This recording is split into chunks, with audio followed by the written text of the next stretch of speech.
Fabrice Brun. Oui, merci Monsieur le Président, Monsieur le Ministre. En 1954, Jean Monnet disait que l'Europe se fera dans les crises et elle sera la somme des solutions apportées à ces crises. Bon, je pense que c'est inutile de préciser que l'année écoulée aura été dans tous les domaines une année de rupture. Et c'est le cas du Brexit, où le choix démocratique et souverain du peuple britannique a été respecté, avec un enjeu majeur, vous l'avez rappelé, protéger les intérêts fondamentaux de l'Union et des États membres. Et ces choses faites depuis l'accord du 30 décembre 2020, après des discussions serrées, longues et difficiles, menées avec beaucoup de talent par Michel Barnier. Et alors que l'encre est encore à peine sèche, nous continuons à nous interroger sur les conséquences du Brexit, sur ce partenariat inédit avec un pays tiers hors du marché unique.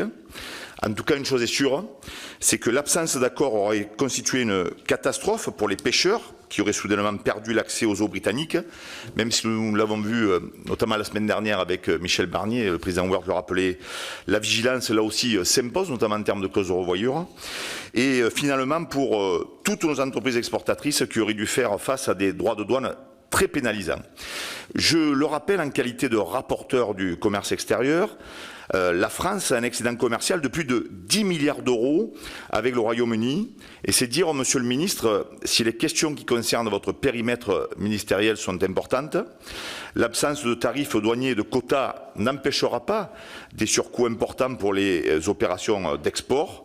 Les contrôles sanitaires, notamment pour la filière agroalimentaire, constituent de fait une contrainte et un coût supplémentaire. D'où ma première question.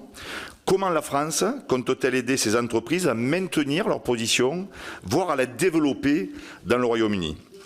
Deuxième question, peut-on imaginer un soutien financier national pour celles qui connaîtront des surcoûts importants?